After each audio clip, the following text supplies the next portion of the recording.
അതായിരുന്നു വ്യോമയാന ചരിത്രത്തിലെ എക്കാലത്തെയും വലിയ മിസ്റ്ററി.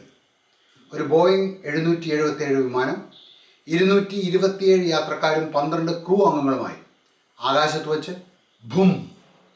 എങ്ങനെയാണ് വെറുതെ യാതൊരു അടയാളവും അവശേഷിപ്പിക്കാതെ അപ്രത്യക്ഷമാകുക?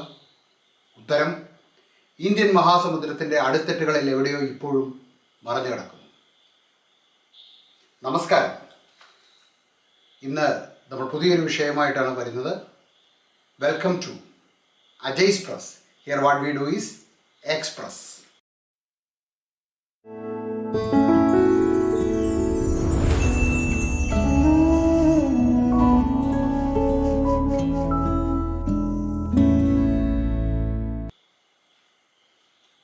മലേഷ്യൻ എയർലൈൻസിൻ്റെ ഫ്ലൈറ്റ് MH370 2014 മാർച്ച് 8 കോലാലംപൂരിൽ നിന്നും ബീജിംഗിലേക്ക് പറക്കുന്നതിനിടെ കാണാതാകുന്നു. ലോക വ്യോമയാന ചരിത്രത്തിലെ ഏറ്റവും ദുരൂഹമായ നിഗൂഢതകളിലൊന്നായി ഇന്നും ഉത്തരം കിട്ടാതെ നിൽക്കുന്നു. ഇന്ത്യൻ മഹാസമുദ്രത്തിൽ പടിഞ്ഞാറൻ ഓസ്ട്രേലിയ മുതൽ മധ്യ ഏഷ്യ വരെ വ്യാപിച്ച ഏറ്റവും ചെലവേറിയ ഒരു തിരച്ചിൽ, ഒരുപക്ഷെ ചരിത്രത്തിലെ ഏറ്റവും പ്രശസ്തമായ ഒരു വിമാനത്തിൻ്റെ തിരോധാനത്തിൻ്റെ കഥ കൂടിയാണ്. മലേഷ്യൻ എയർലൈൻസ് അതിൻ്റെ ഫ്ലൈറ്റ് MH370 പ്രാദേശിക സമയം 12:41 പറന്നുയരും. വിമാനത്തിൻ്റെ ഫൈനൽ ഡെസ്റ്റിനേഷൻ ബീജിംഗ്. 227 യാത്രക്കാർ, 10 ഫ്ലൈറ്റ് അറ്റൻഡൻസ്, 2 പൈലറ്റ്സ്. 53 വയസ്സുള്ള ക്യാപ്റ്റൻ സഹാരി അഹമ്മദ് ഷാ, വളരെ എക്സ്പീരിയൻസ്ഡ് ആയിട്ടുള്ള മലേഷ്യൻ എയർലൈൻസിലെ സീനിയർ മോസ്റ്റ് ആയിട്ടുള്ള പൈലറ്റ്. കൂടെ 27 വയസ്സുള്ള ഫസ്റ്റ് ഓഫീസർ ഫാരിഖ് ഹമീദ്, ഒരു ട്രെയിനിങ് പൈലറ്റ്, അതും അയാളുടെ അവസാനത്തെ ട്രെയിനിങ്. അത് കഴിഞ്ഞാൽ അയാൾ സർട്ടിഫൈഡായി. ഇവരായിരുന്നു പ്രധാന വൈമാനികർ. വെളുപ്പിന് 1:01 10,700 മീറ്റർ, അതായത് 35,000 അടി ഉയരത്തിലേക്ക് എത്തിയെന്ന് captain Zaharie Ahmed Shah report ചെയ്തു. അതുവരെ എല്ലാം വളരെ വളരെ നോർമലായി നിന്നു. വിമാനം സൗത്ത് ചൈന സീയും കടന്ന് വിയറ്റ്നാമീസ് വ്യോമാതിർത്തിയിലേക്ക് പ്രവേശിക്കുന്നു. ഈ സമയം ക്വാലാലംപൂർ എയർ ട്രാഫിക് കൺട്രോൾ റേഡിയോയിൽ പറയുന്നു, Malaysian 370 contact Ho Chi Minh 120.9 good night. Captain Zaharie Ahmad ഷായും തിരിച്ച് ഗുഡ് നൈറ്റ് പറയുന്നു. കേൾക്കുമ്പോൾ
ഫ്ലൈറ്റ് 370 നിന്നും മണിക്കൂറുകൾ തോറും സിഗ്നലുകൾ ലഭിക്കുന്നുണ്ടായിരുന്നു.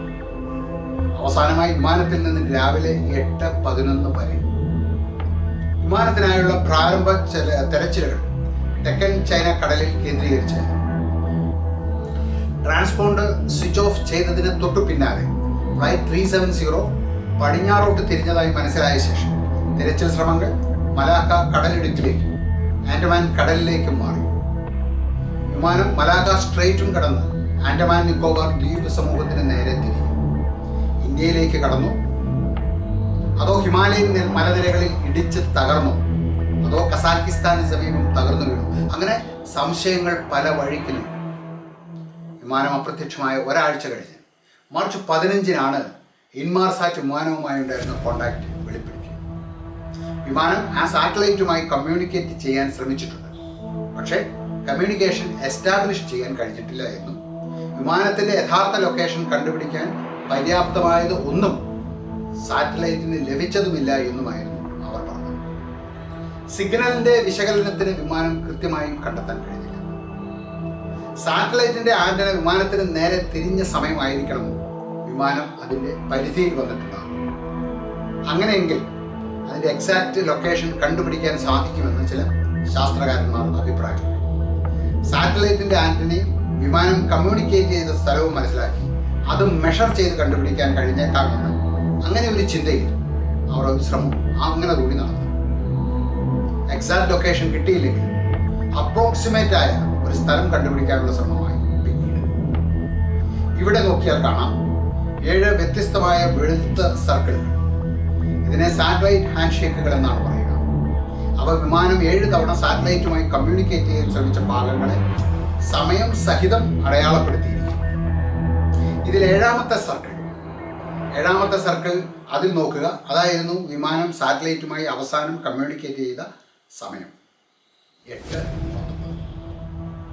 ആ സർക്കിളിൽ ഉള്ളിലായിരിക്കണം വിമാനം കാണാതെ പോയത്. പക്ഷേ അപ്പോഴാണ് അവർക്ക് മനസ്സിലായത് ആ സർക്കിളിന്റെ വലുപ്പം എത്ര വലുതാണ്, അത് കവർ ചെയ്യുന്ന ഏരിയ എത്ര വലുതാണ്. തെക്ക് നിന്നും ഓസ്ട്രേലിയയുടെ തെക്ക് പടിഞ്ഞാറായി ഇന്ത്യൻ മഹാസമുദ്രത്തിലേക്ക് അത് നീളുന്നു. മറ്റൊന്ന് ഏഷ്യയിൽ ഉടനീളം വിയറ്റ്നാമിൽ നിന്ന് തുർക്ക്മേനിസ്ഥാൻ വരെ വടക്കോട്ട് നീളുന്നു. തെക്കനാർക്ക് തെക്ക് കിഴക്കൻ ഏഷ്യ, പടിഞ്ഞാറൻ ചൈന, ഇന്ത്യൻ ഉപഭൂഖണ്ഡം, മധ്യേഷ്യ എന്നിവിടങ്ങളിൽ ഓസ്ട്രേലിയയുടെ തെക്ക് പടിഞ്ഞാറായി ഇന്ത്യൻ മഹാസമുദ്രത്തിലേക്കും അത് നീളുന്നു. അങ്ങനെ തെക്കനാർക്ക് തെക്ക് കിഴക്കൻ ഏഷ്യ, പടിഞ്ഞാറൻ ചൈന, ഇന്ത്യൻ ഉപഭൂഖണ്ഡം, മധ്യേഷ്യ എന്നിവിടങ്ങളിൽ ഓസ്ട്രേലിയയുടെ തെക്ക് പടിഞ്ഞാറായി ഇവർ ഇന്ത്യൻ മഹാസമുദ്രത്തിലേക്ക് തെരച്ചിൽ പ്രദേശം രൂപീകരിച്ചു. പക്ഷേ ആശാവഹമായ ഒന്നും ലഭിച്ചില്ല. അന്തിമ സിഗ്നലുകൾ അതിന്റെ വിശകലനം നടത്തിയപ്പോൾ അതിനെ അടിസ്ഥാനമാക്കി ഇൻമാർസാറ്റ്, UK air accident investigation branch AAIB ഇവയുടെ അന്തിമ വിശകലനത്തെ തുടർന്ന് ഇന്ത്യൻ മഹാസമുദ്രത്തിന്റെ വിദൂര ഭാഗത്ത് ഏകദേശം 2500 കിലോമീറ്റർ ഓസ്ട്രേലിയയുടെ തെക്ക് പടിഞ്ഞാറായി വിമാനം തകർന്നുവെന്ന് മാർച്ച് 24 മലേഷ്യൻ പ്രധാനമന്ത്രി നജീബ് റസാഖ് പ്രഖ്യാപിച്ചു. അതിനാൽ തന്നെ വിമാനത്തിലുണ്ടായിരുന്ന ആരെങ്കിലും അതിനെ അതിജീവിക്കാൻ സാധ്യതയില്ല എന്നും അദ്ദേഹം പറഞ്ഞു. ക്രാഷ് സൈറ്റിന്റെ വിദൂരത അവശിഷ്ടങ്ങൾക്കായുള്ള തെരച്ചിലിനെ തടസ്സപ്പെടുത്തി. ഏപ്രിൽ 6 മുതൽ പെർത്തിന് ഏകദേശം 2000 കിലോമീറ്റർ അകലെ വടക്ക് പടിഞ്ഞാറൻ ഭാഗത്തു നിന്നായി ഒരു ഓസ്ട്രേലിയൻ കപ്പൽ നിരവധി അക്കോസ്റ്റിക് പിങ് ലഭിക്കാൻ തുടങ്ങി. മിക്കവാറും അത് MH370 ഫ്ലൈറ്റ് റെക്കോർഡിൽ നിന്നോ അല്ലെങ്കിൽ ബ്ലാക്ക് ബോക്സിൽ നിന്നോ ആയിരിക്കാം എന്ന അനുമാനത്തിലായിരുന്നു അവർ പിന്നീട്. ഇൻമാർസാറ്റ് ഡേറ്റയുടെയും AAIBയുടെയും കൂടുതൽ വിശകലനത്തിൽ രാവിലെ 8:19 വിമാനത്തിൽ നിന്ന് ലഭിച്ച ആ ഭാഗിക സിഗ്നൽ അക്കോസ്റ്റിക് പിങ്ങുകളുടെ സ്ഥാനവുമായി പൊരുത്തപ്പെടുന്നു എന്നും കണ്ടെത്തി. എന്നാൽ പിങ്ങുകൾ ഫ്ലൈറ്റ് റെക്കോർഡിൽ നിന്നാണെങ്കിലും അതിന്റെ ബാറ്ററി ലൈഫ് ഒരുപക്ഷെ അവസാനിച്ചിട്ടുണ്ടാകും. പിന്നീടുള്ള തെരച്ചിലുകൾ ഒരു റോബോട്ടിക് സബ്മറൈൻ ഉപയോഗിച്ചു. പക്ഷേ സബ്മറൈനും അവശിഷ്ടങ്ങളൊന്നും കണ്ടെത്താൻ കഴിഞ്ഞില്ല. അക്കോസ്റ്റിക് പിങ്സ് ഒരു വലിയ ഏരിയയിൽ സ്പ്രെഡ് ആയിട്ടുണ്ടായിരുന്നു. ഒരു പക്ഷേ അക്കോസ്റ്റിക് എക്വിപ്മെന്റിന്റെ ഫോൾട്ടി ആയിട്ടുള്ള കേബിളുകൾ ഇതുപോലെ പിങ്സ് ഉണ്ടാക്കിയേക്കാം എന്ന അനുമാനത്തിൽ അവർ എത്തിച്ചു. 2015 ജൂലൈ 29 MH370 അതിൻ്റെ ആദ്യത്തെ അവശിഷ്ടം കണ്ടെത്തി. ഓസ്ട്രേലിയൻ തിരച്ചിൽ നടത്തിയ ഇന്ത്യൻ മഹാസമുദ്രത്തിൻ്റെ പടിഞ്ഞാറ് ഭാഗത്തായി ഫ്രാൻസിൻ്റെ ഒരു ദ്വീപായ റീയൂണിയൻ്റെ തീരത്ത് വലത് ചിറകിൻ്റെ ഫ്ലാപ്പറോണാണ് ആദ്യം കണ്ടെത്തിയത്. അടുത്ത 1.5 വർഷത്തിനുള്ളിൽ ടാൻസാനിയ, മൊസാംബിക്, ദക്ഷിണാഫ്രിക്ക, മഡഗാസ്കർ, മൗറീഷ്യസ് എന്നീ തീരങ്ങളിൽ നിന്ന് 26 അവശിഷ്ടങ്ങൾ കൂടി കണ്ടെത്തി. 27 കഷ്ണങ്ങളിൽ 3 ഫ്ലൈറ്റ് 370 നിന്ന് വരുന്നതായിരുന്നുവെന്ന് തിരിച്ചറിഞ്ഞു. 17 വിമാനത്തിൽ നിന്ന് വന്നതായിരിക്കാം എന്ന അനുമാനത്തിൽ എത്തിച്ചു.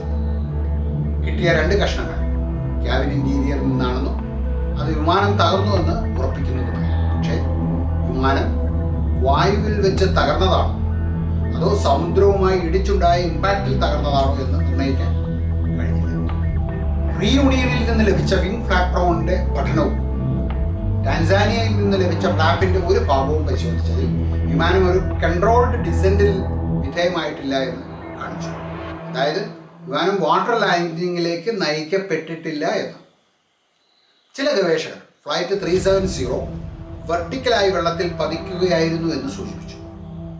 പിന്നീട് ഇന്ത്യൻ മഹാസമുദ്രത്തിലെ അവശിഷ്ട സ്ഥലങ്ങൾ കണ്ടെത്തിയ ഇടങ്ങളിലേക്ക് തിരച്ചിൽ അവർ അങ്ങനെ ചുരുക്കാൻ തീരുമാനിച്ചു. കാരണം ചില ക്രാഷ് സൈറ്റുകൾ ആഫ്രിക്കയിലേക്ക് അവശിഷ്ടങ്ങൾ ഡ്രിഫ്റ്റ് ചെയ്ത് നീങ്ങാൻ സാധ്യതയില്ല എന്ന അനുമാനത്തിലായിരുന്നു അത്.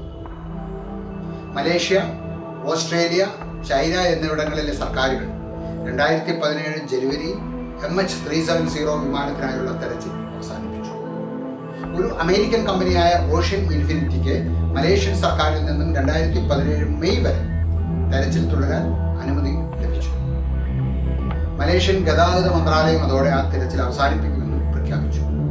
ഫ്ലൈറ്റ് MH370 കാണാതായതിനെ കുറിച്ചുള്ള അന്തിമ റിപ്പോർട്ട് 2018 ജൂലൈയിൽ മലേഷ്യൻ സർക്കാർ പുറത്തിറക്കി. ഫ്ലൈറ്റിന് മെക്കാനിക്കൽ തകരാറുകൾ ഒന്നും ഉണ്ടായിട്ടില്ല എന്ന് സ്ഥിരീകരിക്കപ്പെട്ടു. ഫ്ലൈറ്റ് അതിൻ്റെ സ്വാഭാവിക പാത ഉപേക്ഷിച്ചതിൻ്റെ കാരണം മാനുവൽ ഇൻപുട്ടുകളുടെ ഫലമായിരിക്കാം. പക്ഷേ ഫ്ലൈറ്റ് 370 അപ്രത്യക്ഷമായത് എന്തുകൊണ്ടാണെന്ന് അന്വേഷണ ഉദ്യോഗസ്ഥർ ഒരിക്കലും നിർണ്ണയിക്കാൻ കഴിഞ്ഞില്ല. ഫ്ലൈറ്റ് 370 കാണാതായതിനു ശേഷമുള്ള ആഴ്ചകളിൽ വിമാനം കാണാതായതിനെക്കുറിച്ച് നിരവധി സിദ്ധാന്തങ്ങൾ, ഊഹാപോഹങ്ങളൊക്കെ രൂപപ്പെട്ടു. മെക്കാനിക്കൽ ഫെയിലിയർ മുതൽ പൈലറ്റിന്റെ ആത്മഹത്യ വരെ എത്തി നിൽക്കുന്ന സിദ്ധാന്തങ്ങളും ഊഹാപോഹങ്ങളും. Aircraft communication addressing and reporting സിസ്റ്റത്തിൻ്റെയും അതായത് ACARSൻ്റെയും ട്രാൻസ്പോണ്ടർ സിഗ്നലുകളുടെ നഷ്ടവും ഏതെങ്കിലും തരത്തിലുള്ള ഒരു ഹൈജാക്കിങ്ങിനെ കുറിച്ചുള്ള സാധ്യതയിലേക്ക് വിരൽ ചൂണ്ടുവാൻ കാരണമായി. ഇതിനിടെ വിമാനത്തിൽ 2 ഇറാനിയൻ പാസഞ്ചേഴ്സ് ഉണ്ടായിരുന്നു. ഊരിയാൻ നൂർ മുഹമ്മദ് മെഹർദാദ്, ദിലാവർ സയ്യദ് മുഹമ്മദ് റീസ, ഇവർ 2 പേരും ഫേക്ക് പാസ്പോർട്ടുമായി ആയിരുന്നു ആ വിമാനത്തിൽ കയറിയത്. അതുകൊണ്ട് തന്നെ ഇവരുടെ നേരെയും സംശയത്തിന്റെ മുന നീങ്ങി. ഒരാളുടെ കയ്യിൽ ഒരു ഇറ്റലിക്കാരന്റെ പാസ്പോർട്ടും മറ്റേ ആളുടെ കയ്യിൽ ഒരു ഓസ്ട്രിയൻ നാമധാരിയുടെ പാസ്പോർട്ടും 2 പാസ്പോർട്ടും തായ്ലൻഡിൽ നിന്ന് മോഷ്ടിച്ചുകയായിരുന്നു. 2 പേരും പാസ്പോർട്ട് മോഷ്ടിച്ചു എന്നല്ലാതെ മറ്റു യാതൊരു ടെറർ ഗ്രൂപ്പുകളുമായുള്ള ബന്ധം അവർക്ക് ഉണ്ടെന്ന് പിന്നീട് കണ്ടെത്താനായി. അതോടെ ടെററിസ്റ്റ് തിയറി ഏകദേശം ഉപേക്ഷിക്കപ്പെട്ടു. മറ്റൊരു തിയറി രൂപപ്പെട്ടത് വിമാനത്തിന്റെ ഏതെങ്കിലും ഒരു യന്ത്രഭാഗം തകരാറായതിനാൽ പൈലറ്റ് വിമാനം വിയറ്റ്നാമീസ് എയർസ്പേസിൽ പ്രവേശിച്ച ഉടൻ 180 ഡിഗ്രി തിരിച്ച് ക്വാലാലംപൂരിലേക്ക് പറക്കുന്നതിനിടയിൽ ഒരു പക്ഷേ തീപിടുത്തമുണ്ടായി വിമാനത്തിലെ ഓക്സിജൻ ഡെഫിഷ്യൻസി കൊണ്ട് ക്രൂവും യാത്രക്കാരും അബോധാവസ്ഥയിലാകുകയും ഓട്ടോ പൈലറ്റിൽ പറക്കുമ്പോൾ ഫ്യൂവൽ തീർന്നിട്ട് ഇന്ത്യൻ ഓഷ്യനിൽ പതിച്ചിട്ടുണ്ടാകും എന്നുമായിരുന്നു. വിമാനത്തിനുള്ളിൽ നിന്ന് സിഗ്നലുകൾ സ്വിച്ച് ഓഫ് ചെയ്തതാണ് സാധ്യമായ മറ്റൊരു കാരണം. ഒരു ക്രൂ ഒരു പക്ഷേ ആത്മഹത്യ ചെയ്തിട്ടുണ്ടാകാം. മലേഷ്യൻ അധികൃതർ ഇതുവരെ ഈ സാധ്യത തള്ളിക്കളഞ്ഞിട്ടില്ല. പക്ഷേ ഫ്ലൈറ്റിന് മുമ്പായി ക്യാപ്റ്റന്റെയോ ഫസ്റ്റ് ഓഫീസറുടെയോ ക്യാബിൻ ക്രൂവിൻ്റെയോ പെരുമാറ്റത്തിൽ സംശയാസ്പദമായ ഒന്നും കണ്ടെത്തിയിരുന്നില്ല. അവശിഷ്ടങ്ങൾ കണ്ടെത്തിയതിനു ശേഷം വിമാനം 370 വെടിവെച്ചതായി ചിലർ അനുമാനിക്കുന്നു. പക്ഷേ ഒരു മിസൈലിൽ നിന്നോ ഒരു പ്രോജക്റ്റിൽ നിന്നോ ഷാർപ്പിനലുകൾ പോലെയുള്ള ഒന്നും തെളിവിനായി പോലും പിന്നീട് കണ്ടെത്തിയിട്ടില്ല. പക്ഷേ അപ്പോഴും ബെയ്ജിങ്ങിന്റെ ദിശ നോക്കി പറക്കേണ്ട വിമാനം എന്തിന് അതിന്റെ എതിർ ദിശയിലേക്ക് പറന്നു എന്നത് മേൽപ്പറഞ്ഞ പല തിയറികളെയും അസാധുവാണ്. പിന്നെയും നിരവധി തിയറികൾ രൂപപ്പെട്ടു.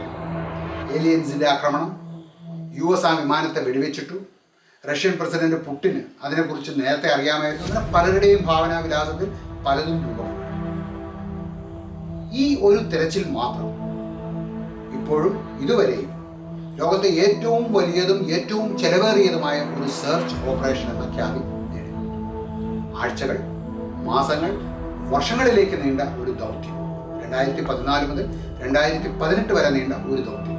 പക്ഷെ ഒന്നും എങ്ങും എത്തിയില്ല.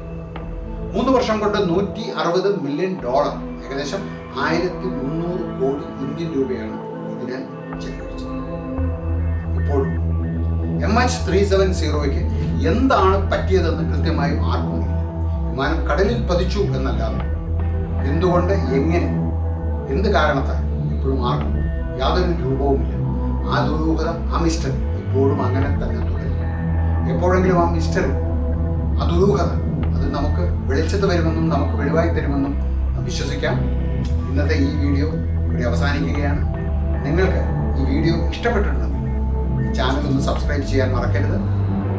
ഈ വീഡിയോ ലൈക്ക് ചെയ്യുക, അതുപോലെ തന്നെ ഒന്ന് ഷെയർ ചെയ്യുക. നിങ്ങൾക്ക് ഈ വീഡിയോ ഇഷ്ടപ്പെട്ടിട്ടുണ്ടെങ്കിൽ ഈ ബെൽ ബട്ടൺ ഒന്ന് അമർത്തുക. എൻ്റെ അടുത്ത വീഡിയോയുടെ നോട്ടിഫിക്കേഷനും തീർച്ചയായും നിങ്ങൾക്ക് അതുമൂലം ലഭിക്കുന്നതാണ്. എല്ലാവർക്കും നല്ലൊരു ദിവസം ആശംസിക്കുന്നു. നന്ദി, നമസ്കാരം.